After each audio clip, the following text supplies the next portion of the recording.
Hello everyone, आप सबका वांगशान bubble में फिर से एक बार बहुत बहुत बहुत स्वागत है। चलिए private detective Wang a vampire fall in love के पार्ट 9 को शुरू करते हैं। अब तक हमने देखा था जान ने ईवो को बहुत थका दिया था और उसकी एक्स्ट्राऑर्डिनरी पावर से ईवो बहुत इरिटेट हो चुका था।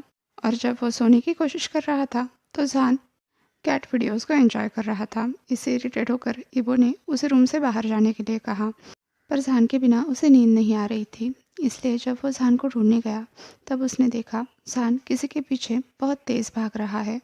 ईवो तुरंत अपने कमरे में वापस आया और कपड़े पहनकर जान के पंजों के निशानों का पीछा करते हुए उसी के पीछे उतनी ही रफ्तार से भागने लगा। उसने अपने दिमाग में ये भी नोट कर लिया कि वापस आते वक्त उसे उन निशानों को गायब कर देना है, वरना लोग खामखा परेशान हो जाएंगे। करीब आधे घंटे तक भागने के बाद ईवो ने फाइनली अपनी वुल्फ की आवाज़ सुनी। ईवो को और भी कुछ अजीब अजीब सी आवाज़ें आ रही थी, जैसे जान के साथ कोई लड़ रहा था। जब ईवो उनके करीब पहुंचा तो उसने देखा वहाँ पर एक इंसान है, लेकिन वो बहुत ज़्यादा स्ट्रांग है और जान को बाइट करने की कोशिश कर रहा है। अचानक से जान जोर से कराहा। तब तक गुस्से से ईवो का सर फटने लगा था। वो तुरंत आगे बढ़ा। तुम्हारी हिम्मत भी कैसी हुई मेरे वुल्फ को चोट पहुंचाने की? कहते हुए ईवो आगे बढ़ा और उसने उस वैम्पायर को उठाकर ज़मीन पर पटक दिया और उसे ज़मीन के अंदर गाड़ते हुए ईवो बोला, ये मेरा वुल्फ है, अगर तुम इसे हर्ट करोगे तो मैं तुम्हें हर्ट करूँगा। ईवो इतना गुस्सा हो चुका था कि उसने उस वैम्पायर का सर धड़ से अलग कर दिया, उसका गला नोच डाला और उसे तब तक पंच करता रहा जब तक जान ने आकर उसे खींचकर उस मरे हुए वैम्पायर से अलग नहीं किया। जान ने ईवो को पकड़ते हुए कहा, ईवो सब ठीक है, वो मर चुका है।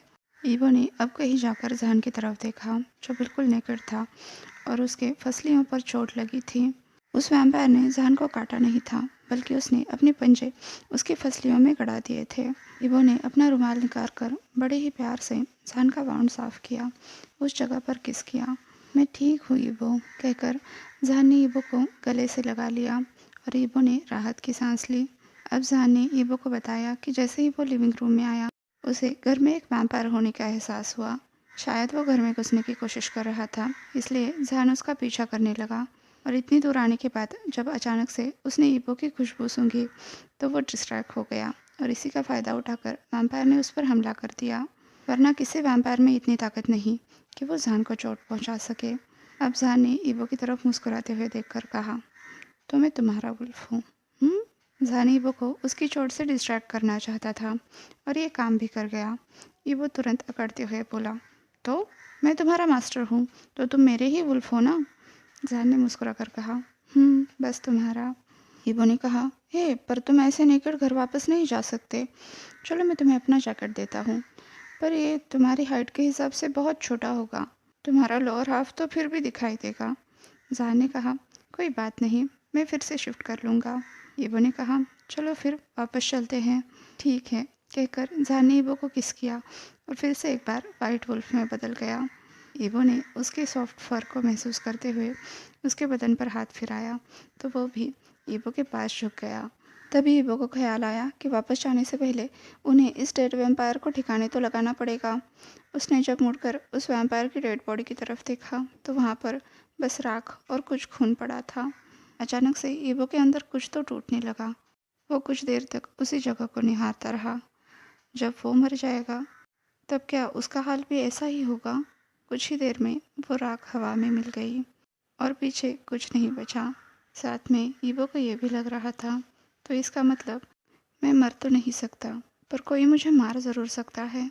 तभी जहान ने ईवो के हाथ पर लिख किया और ईवो ख्यालों की दुनिया से बाहर आ गया।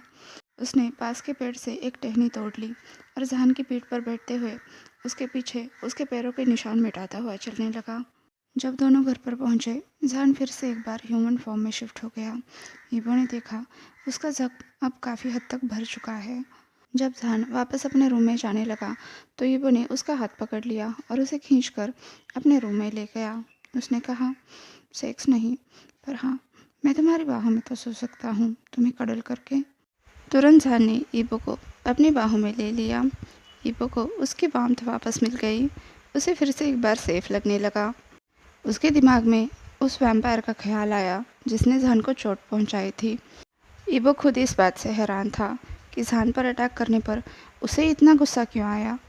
आज पहली बार उसने खुद पर से कंट्रोल खो दिया था जहान की वजह से। ये उसके दिल में अचानक से कौन सा नया बदलाव आने लगा है। ईबो, जहान ईबो को आवाज़ दे रहा था। जहान, ईबो ने जवाब में कहा। ईबो, जहान ने पुकारा तो ईबो ने फिर से जवाब दिया। जहान, जहान ने कहा। ईबो, मेरी तरफ देखो। क्यों? ईबो ने पूछा। जहान ने कहा। ईबो, फ़ोन नीचे रखो और मेरी तरफ देखो। ठीक है, कहकर ईबो ने ऊपर देखा। व्हाट द हेल, तुमने कपड़े क्यों नहीं पहने? ईबो चिल्लाया।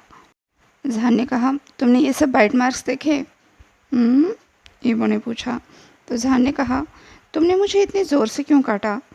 पूरा दिन बीत गया है लेकिन अभी भी ये फीके नहीं पड़े हैं। वेल, ये तो तुम्हारी गलती है। तुमने पहले मुझे चिढ़ाया था, मुझे परेशान करके फिर खुद ही रुक गए।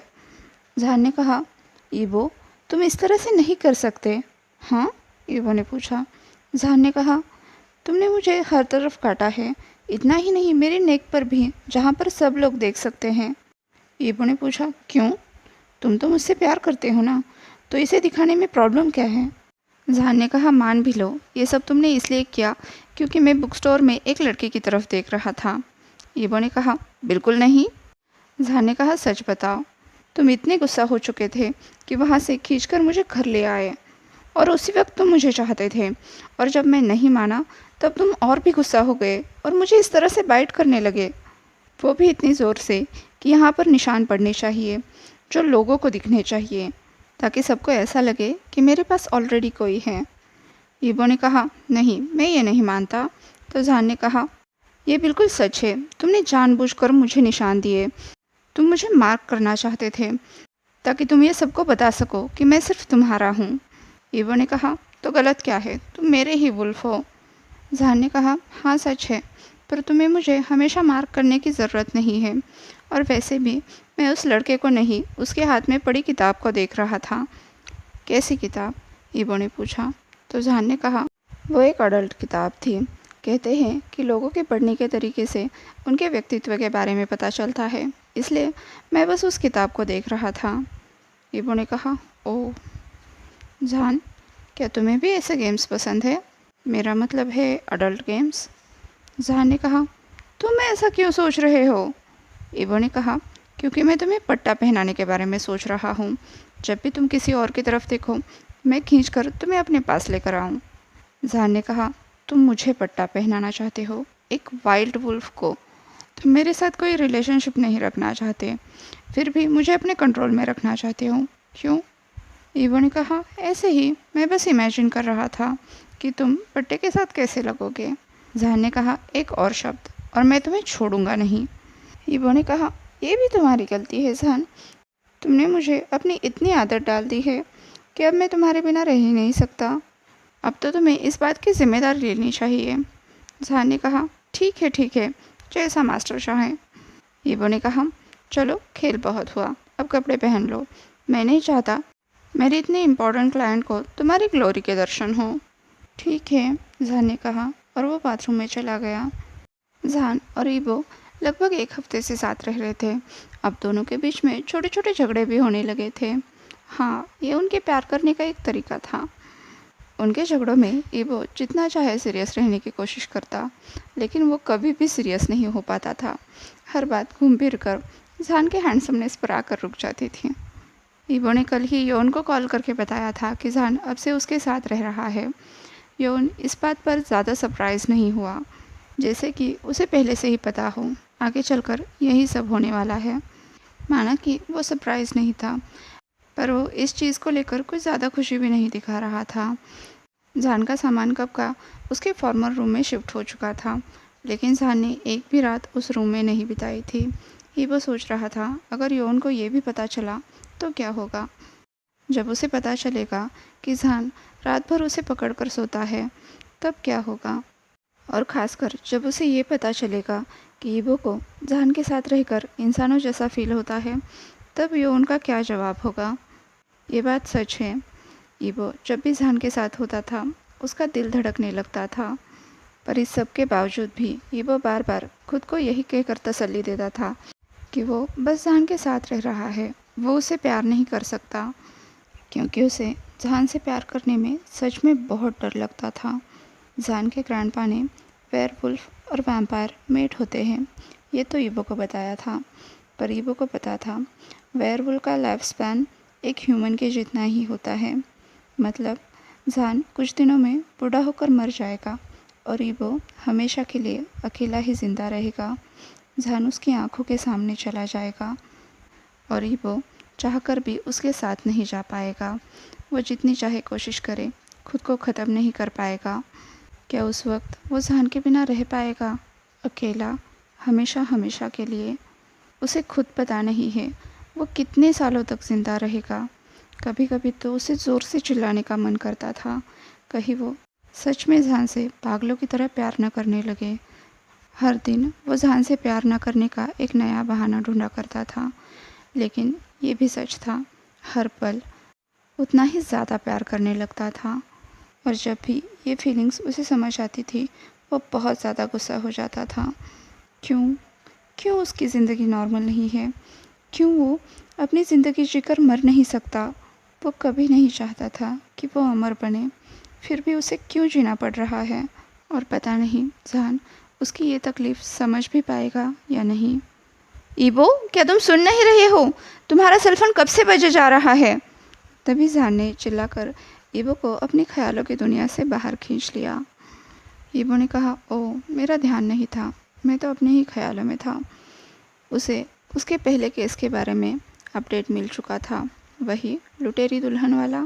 उस लड़की ने एक नई पहचान के साथ एक नया शिकार किया था और इस बार बहुत ही बड़ा हाथ मारा था। 1 मिलियन युआन के साथ 10 मिलियन की ज्वेलरी लेकर भागी थी।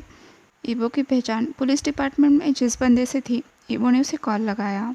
फॉर्चुनेटली उस बंदे को इस केस के बारे में पता था, साथ ही ये भी पता था इस केस के एक विक्टिम ने ईबो को अपना प्राइवेट डिटेक्टिव चुना है। उस बंदे की बदौलत ईबो तहकीकात के लिए पुलिस स्टेशन जा पाया, जहाँ पर उसे नए विक्टिम का एड्रेस मिल चुका था। ईबो ने जान को अपने साथ लिया और वो दोनों नए विक्टिम के घर के सामने आ धमके। ईबो ने डोरबेल बजाई। दरवाज़ा खोलने वाला व्यक्ति 40 के ऊपर हो चुका था। वो बहुत गुस्सा था। गुस्से गुस्से में ही उसने अपनी पूरी कहानी ईबो को बताई।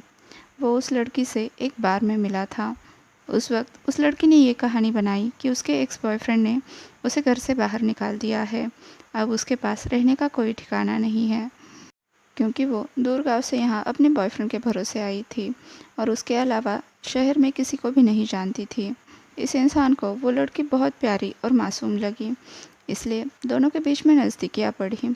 जल्द ही दोनों ने शादी भी कर ली और इस बंदे ने उस लड़की से कुछ भी नहीं छुपाया, पूरे घर का कंट्रोल उसके हाथ में दिया। एक दिन जब वो काम से लौटा, उसने देखा वो लड़की जा चुकी है, साथ में उसकी दौलत भी।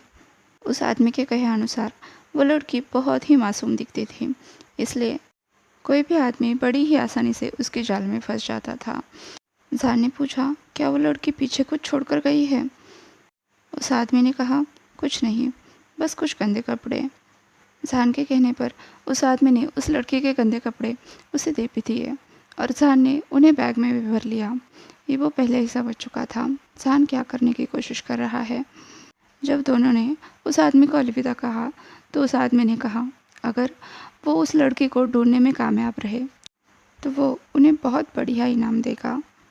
आज के लिए बस इतना ही। आपसे कल मिलती हूँ, तब तक के लिए अपना ख्याल रखिए। वीडियो पसंद आए तो लाइक, शेयर और कमेंट कर दीजिए। और हाँ, अभी तक चैनल को सब्सक्राइब नहीं किया है तो सब्सक्राइब भी कर दीजिए और वांगशान बबल में खुश रहिए। Thank you.